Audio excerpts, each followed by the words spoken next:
what was your reaction when you found out you won the second place grand award? I was like shaking. I could not believe what had actually just happened. What is like one piece of advice that you have for students? It was like people who are truly lifelong learners don't learn in a school, they learn on their own. If you're interested in STEM, science research, or science fair, this video is a must-watch for you.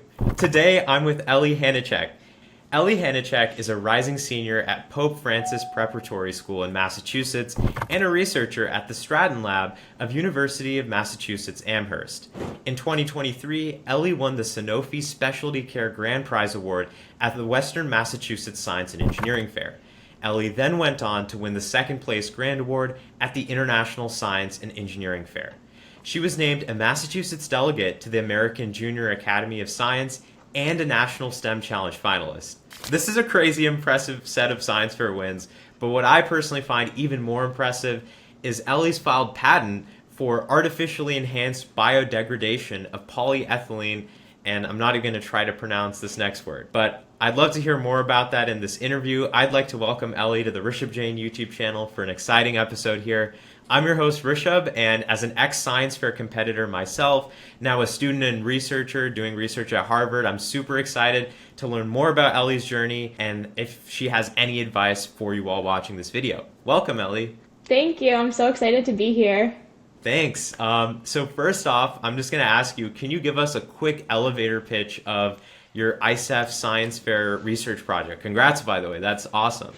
Thank you. And yes, absolutely. So my research, I developed a new kind of enzyme that can biodegrade plastic waste. So this particular type of plastic waste that I was targeting is called polyethylene terephthalate, or PET, which is the more common name, and it's the stuff that we use in single-use plastic water bottles, food packaging, etc. It is also the most common type of plastic waste that's found in those piles and piles and piles of trash in third world countries where they have no infrastructure for dealing with all of the waste generated. So my research was targeted at using some microbes that are already naturally occurring and reapplying them to this really big problem that we're facing as a global society. So in my research, I was using this particular enzyme called cutinase, which has already been shown to biodegrade plastic waste. But my research was looking at how it can be enhanced and how it can be genetically mutated to biodegrade plastic faster.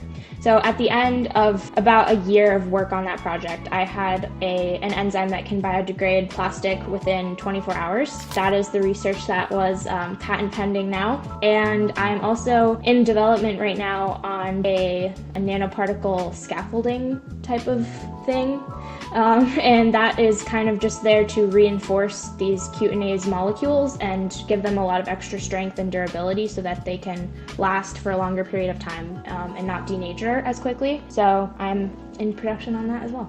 Awesome. Wow, that is so impressive, and it's actually really, really interesting. I love these types of research projects that are especially applicable to like the real world and have impact. Some of those math research projects, while they're super interesting, like sometimes I just cannot understand how they end up getting applied, which is oftentimes really great, especially for like the theoretical researchers. But I personally, a lot of the research I dealt with in high school had like biomedical impacts, and I'd love to see like I can actually understand Yes. what your research project was on. So that's really awesome. I'd love to hear more about kind of your project and how you got interested in it. But before that, I just have a quick question for you. What was your reaction when you found out you won the second place grand award at ISEF? I think like the patent pending stuff is really impressive, perhaps even more impressive, but I'm just curious, like share it with the audience who's dying to know what it's like to be on the science fair stage and all of that. So I screamed as loud as I have ever screamed in my entire life. Elizabeth Sophia Hanicek.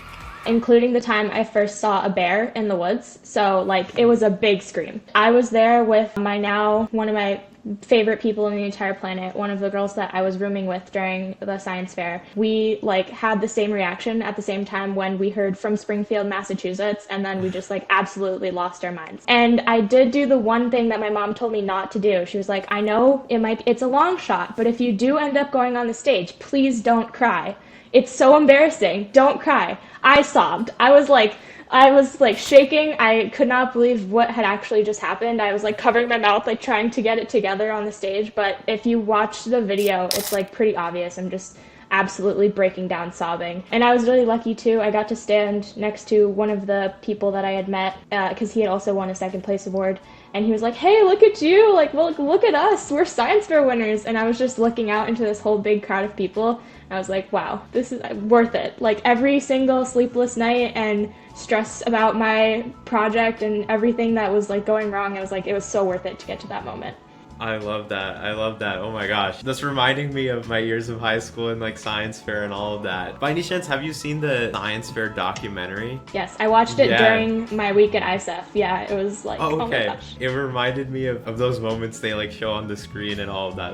That's so cool. To shift a little bit more towards your project, I'm interested like kind of what sparked your interest. I remember seeing it was the microbiology category. So what kind of like sparked your interest in this area of research in particular? And then maybe could you take us a little bit back as well, like what got you interested in STEM as a whole? Yeah, absolutely. I have always wanted to be a doctor. I can remember that being part of my chemical makeup for as long as I can remember. And then science didn't really seem like a part of that until 5th grade was around when it started to sink in. And then I got really into space. So I was really into the International Space Station and all of the research and experiments that they were doing there. So much so where I made an International Space Station costume. I dressed up as the International Space Station with like the full solar panels and everything. And then, you know, science was a hobby. I was reading a lot about like the human anatomy. At one time, I took home a cow kidney that we were dissecting in class in 6th grade to my mom's horror.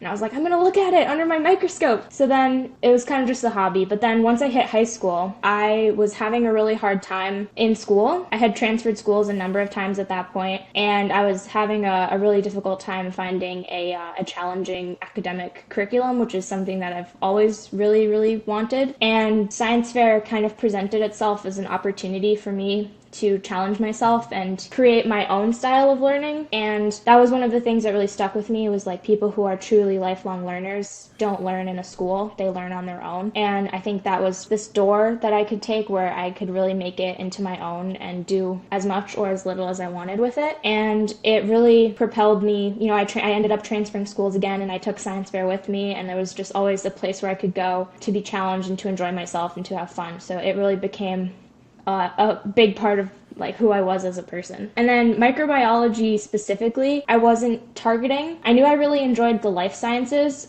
just because I had taken physics in 8th grade, and it was like, I don't know what's going on for most of it, but I really enjoyed life sciences. I had, you know, a microscope and stethoscope and the whole 9 yards for the nerdy middle schooler. But I was mostly targeting microbiology because it seemed like a way that I could achieve this plastic enzyme. Because I knew I wanted to work with the plastic problem. It was something, you know, I grew up in rural Massachusetts, so, you know, the environment has always really been a big part of my life. So it was really sad to see all those statistics and stuff that was like, there's plastic pollution all over the world, and we don't really see it as much living in the United States. So it was definitely something I felt like science fair would be a good tool to use, you know, to kind of find a solution. And then microbiology just kind of became a part of that. That's great. I love hearing about these like of the stories of how this project came to be. Kind of like pivoting a little bit more to some of the more practicals for the audience here. I'm sure a lot of them are wondering, how did you get started with, you know, this particular project? Did you do it in a lab? Was it at a home setting? And could you speak a little bit about that process of how you like first came up with this idea and started this project in particular? Yeah, absolutely. So I remember my grandmother bought me a 4Ocean bracelet, which is this bracelet that's made out of recycled ocean plastic. And they have those little QR codes on the back of the tag that you can scan and learn more about the issue that they're trying to target. So I did the whole thing. I scanned the QR code, and science fair had just opened up for me as this opportunity. And I was like, I'm going to do a project about plastics and see if I can figure out a way to come up with a solution to this problem. So my freshman year of high school, I was in the middle of changing schools the entire time. That was my 3rd time transferring. I was focusing on a way to use dietary supplements like probiotics and see if that could potentially cause some kind of change in the plastic or like degrade it any kind. It didn't. Looking back now, the science was quite rudimentary, but it was definitely a good introductory experience to the whole literature review, science writing process. And then sophomore year, I was at my new school and I was getting settled in, and I had to decide if science fair was something that I wanted to keep doing. And I decided to commit to it pretty fully and just like throw everything I had at this one project. So I had read this one article about cutinase, which they discovered in some cow stomachs, and I was like, that sounds promising. And then I did this really big literature review. I read 30 or 40 papers about cutinase, and there was this huge gap between 2021, 2022, and like 2000s, like the early 2000s when cutinase was first discovered. Because it seemed like after some experiments had been done testing cutinase on plastics, they kind of just gave up and were like, it doesn't work that good. So I kind of wanted to pick it back up again and see if there was something that could be manipulated using all these great genetic tools that we have nowadays. I did a whole literature review, everything from my study at my house, from my older brother's bedroom after he had moved out, did all my research from my computer, paid probably thousands of dollars in fees to access all of those science journals. I was able to get a coherent enough proposal cobbled together, and then I started just cold emailing that to a bunch of area colleges and asking if they would let the 15-year-old into their lab to hopefully not burn anything down. It was really difficult because I kept getting rejections and like, who do you think you are? What are you talking about? Type of things. But then I got really lucky and someone responded to me, and she was really impressed with what I had put together by myself and was able to kind of guide me from there. Wow. Yeah, that's awesome. I think that is almost like a misconception amongst tons of students that I know. A lot of viewers of this channel in particular, that they assume that you have to have the mentor before even coming up with like a research idea or something like that, but oftentimes come up with an idea you're interested in and pitch it. And I think your story is an excellent example of how that actually worked. We actually have an audience question, and this is from Ayane C. And their question was, can you cold email a researcher even if you don't have prior experience or achievements within the field? What can you put in your email to kind of strengthen your resume other than your passion when cold emailing if you don't have any notable accomplishments? And just to kind of put this into context, you mentioned that some of the researchers might have said like, oh, who is this young person reaching out? Like, do they even know what they're talking about? Things like that. How can you kind of deal with that and highlight that, yes, you're very interested, but you are probably also capable to actually do the research, as you clearly demonstrated? I would say, this is a pretty loaded question. I would say yes, absolutely. You can email whoever you want. That's one of the wonderful parts about the internet age. The most PIs and people who run labs, they have their emails accessible online at all times. So if you want to, just reach out. One little practical tip that I did run into, sometimes if your email isn't within a particular university, it might just go straight to like a spam folder. Just keep that in mind. If you start seeing no response whatsoever, your email might have gotten clogged up in somebody's junk mail area. But in regards to making your cold emails stand out to a university professor who has many degrees and is very established, if it's possible, suggest a Zoom meeting, because you can be a fabulous writer, but it's really, really, really, really difficult to convey how passionate and how competent you are over a 2-paragraph email. Especially if you don't have prior experience that you can just name drop and just be like, I won at ISEF, or I did this great thing at the Junior Science and Humanities Symposium. If you don't have any of those, you just need to convince a person from like face to face that you really are a person who's worth taking a chance on. I remember when I had first started reaching out to people, I was not doing that. I was just attaching my proposal and being like, hey, check this out. And obviously I didn't really hear back from anyone. And then I started doing the Zoom meeting trick. I was like, if you're interested, like, please let me know, we can Zoom. That ended up being the reason that I got into a lab, because I was able to have a Zoom meeting with this one professor. She could tell, she was able to ask me all the questions that she wanted about my proposal and about my research. She could tell when I answered them fully and completely, like, yes, this person knows what they're talking about. This person is ready to go into a lab setting and they're not going to set the place on fire, etc. So I definitely would say, if you can talk face to face, like, that would be extremely helpful if you can, to convey exactly how amazing of a person I'm sure you are. Okay, and then just to confirm, you're a rising senior, right? So yes. This is, are you like in summer right now? I am. I'm at an internship at MIT right now doing neuroscience research. If that's something that you want me to talk about at all, I can totally do that. Cool. So you mentioned that you're a rising senior now, and I'm curious, what are you up to this summer, and what's on your mind right now as a rising senior? I know for a lot of people, they're thinking about college applications and their future careers and all of that. So what's on your mind? What are you up to? Today is August 1st, so the amount of emails I've received from colleges letting me know that the Common Application has opened is quite terrifying, and I am not ready to accept that I am finally going to be applying to colleges this year. But beyond that, I am currently an intern at the Picauer Institute for Learning and Memory here at the Massachusetts Institute of Technology, which has been one of the most rewarding and exciting internships or opportunities that I've had in my entire life. I am doing neuroscience research, which is definitely a pivot from what I'm used to, but it's what I've always wanted to do with my career. I'm really excited that I get to have this opportunity to live in a city and experience this entirely different lab setting and this entirely different type of research.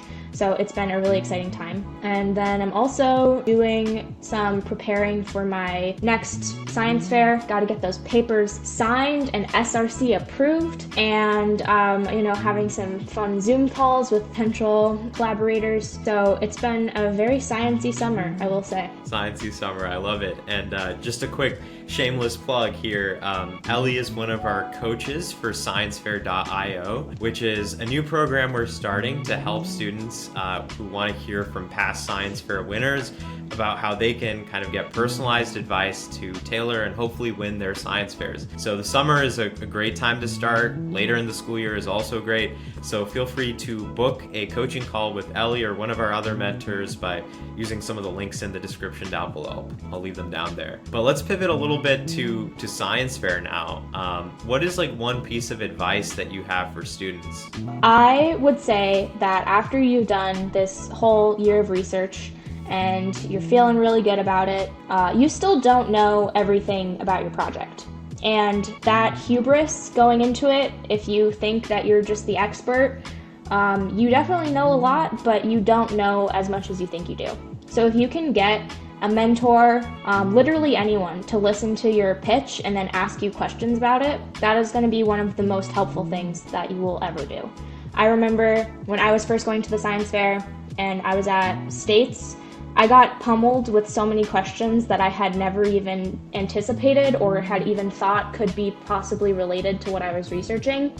And that ended up like really damaging what I thought I knew about my project, but I was able to remember a lot of those questions and go back and research them pretty thoroughly and then kind of integrate them into my presentation, which meant that at ISEF, I had a whole bunch more preparation and I was able to sound much more mature and much more of an expert on what I was talking about. So I would say that getting people to ask you questions is really important. And if you don't have anyone to ask you questions, ask ChatGPT, type in your abstract and be like, hey, can you ask me some questions about this? I have a document that's like 50 pages long of just a bunch of AI generated questions that I periodically go through and try to find the answers to. That can be a really excellent resource. So just like having those questions being anticipated, you won't be able to anticipate everything, but just kind of getting yourself in the mindset of like, okay, what did I miss here? What's a hole that I can fill in? That type of thing. It can be really, really valuable. I 100% agree. And actually here at ScienceFair.io, we built a completely free AI tool for that. So if you go to ScienceFair.io and hit the judging tab, and Ellie, you can try this out if you want too. We have like AI, it's like similar to ChatGPT, except it actually speaks the questions out loud and you can answer it and it records it and then gives you feedback in real time how your answer compared to the question. So I'd highly recommend that to any science fair upcoming competitors, and 100% agree. That was something I would always do in like competing in science fairs as well, and I'd always be shocked by that because it's like you go to someone who knows nothing about the topic that you're researching sometimes, and they'll ask something that is totally unrelated, but is actually like kind of insightful and interesting. And oftentimes judges at science competitions, they'll be electrical engineer judging a microbiology project at some like regional competitions or whatever. And sometimes having that preparation beforehand definitely helps. So that's a great piece of advice. I noticed that you're wearing a Iron or FE male shirt. And I was also stalking your LinkedIn, and I saw you won a Women in STEM award from the Rochester Institute of Technology. Yes. I was wondering, I think probably like 50% of my audience are young women interested in STEM and science research and that. I'm wondering if you have any advice for them specifically for if they're looking to start science research, continue their projects, or even excel and win at the top level of the science competitions. I mean, we're in a really great era right now where DEI and, women in STEM and there's like a really big push for more inclusion of all kinds of people in the science world. So definitely take advantage of all of those opportunities. I mean, there's countless internships and scholarships that you can apply to that are offered by all of these different places that are specifically for girls who are in research and who are in STEM. But I don't want to stir you away from the idea it's not perfect yet. I mean, I know personally I have been disrespected by many, many people, even outside of the science world, for choosing this particular career path and this particular extracurricular activity, if you will. It's not societally accepted yet that you can be a girl and have a passion that's not being a homemaker. It's great and that's lovely and that's a choice that a lot of women will make, but if you want to do something outside of that, just make sure that you're prepared to be disrespected still a lot of times. I know I have some personal stories where I am really excited to share this research that I've been doing, and then an older scientist, usually a man, pretty much always a man, will, kind of look down and be like, well, I don't know about this. And it kind of just it's not a good vibe, essentially. Yeah, so just definitely be prepared to be disrespected. It's a good world and we're definitely making a lot of progress, but it's not perfect. And if you go in thinking that everything's going to be perfect, you're just going to get your feelings hurt much, much quicker. So just be prepared to take some punches. If you have a list of good comebacks prepared as well, that's always a bonus because we love to see that. So thank you for that. I think that was really important. Totally tangential to that, but I'm curious to hear more about your personal life. I think a lot of viewers look at least me and my YouTube channel, which is like super hyper focused on science research. I'm like all the time, science fair, science fair, science fair. And so they think like, hey, these science fair people must have no life outside of research or STEM. But I was looking at some of the activities you're involved with, and I know that's definitely not the case. Could you talk a little bit about some other extracurriculars you're passionate about, any hobbies you want to share? Yeah, absolutely. I definitely think that it's ridiculous that people have this conception that really motivated academic kids can't have a life outside of academics. So yeah, I definitely have tried to take on that stereotype with everything that I've got. I mean, I'm a scout in Scouts BSA, which is this kind of new inclusive girls in what used to be the Boy Scout program, and I am very, very close to making my Eagle Scout, which is really exciting. And I've been doing that for many years. I'm an avid archer. I live in the woods, so I shoot pretty much every single weekend. I've been involved in a number of volunteering activities. I'm on the National Honor Society at school, and I'm also in Key Club. So I get to volunteer a lot and do a lot of different things. I work with the American Legion Auxiliary, helping veterans. I'm on the quiz team, which is really fun. We get to go on TV and do trivia shows. Robotics, that's another big one that I do. I'm the captain of our school robotics team, which I also helped to start, which was really fun. It's definitely not true that science has to consume your entire life. I will say there are definitely sacrifices to be made. I mean, you have to be ridiculously good at time management and, kind of just give up a lot of things that people would consider the traditional teenager experience, but you can definitely still do other things and have a life and go out and have friends, especially if they're, also doing sciencey stuff. It's definitely, you can do pretty much anything as long as you have good time management skills. So yeah. Speaking of time management, actually, I think this has been a long requested video actually for my viewers. They've always been commenting on every single video saying, can we have a productivity and time management and organization video? So I'm gonna get around to that eventually on my end, but I'm wondering if you have like one quick productivity or time management tip that you think most people wouldn't know. Yes, I absolutely do. So if you are a science fair kid, you need to, and you're in the lab pretty regularly, you need a paper planner and you need a digital calendar. Your digital calendar, especially if you're in the life sciences, is going to be ridiculously helpful for planning your lab experiments because 9 times out of 10, things will not go the way that you expect them to.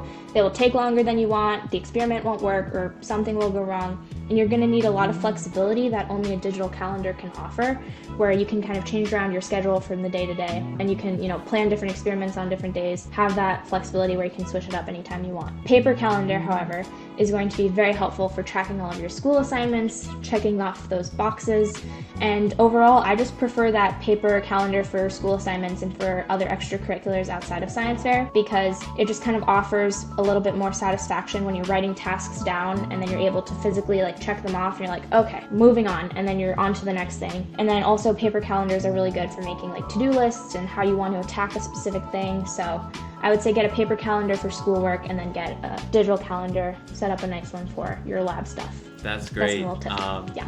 Yeah, no, that's awesome. I think after getting a calendar in college, that's definitely has to have doubled my productivity in terms of getting stuff done. So yeah, I definitely recommend that as well. You're from Massachusetts. I'm wondering, and you're doing research now at MIT, any chance you're thinking of applying to MIT or one of the schools here? Yes, indeed. I've had my heart set on Boston for quite a while, as a true Massachusetts girl does. And especially coming from such a small town, I'm definitely ready to go and experience the big city. And I'm very lucky that Boston has so many top-tier research schools. So I think my list is rounding out about 8 of the top research schools in Boston. So yeah, I'm very excited about those. That's awesome, and I'm sure you'll do wonderful. I mean, it's clear here from this interview, I'm sure the viewers can 100% agree that we are all very impressed by your journey and the extensive list of accolades there for the Science Fair Awards. I hope to see you around in Boston as well. On the lookout for that, and maybe in a year we can have a in-person interview on the Rishab Jain channel. But no, thank you so much for being on the channel. I really enjoyed it, and I'm sure the viewers did as well. And yeah, thanks. Yes, my pleasure. Thank you.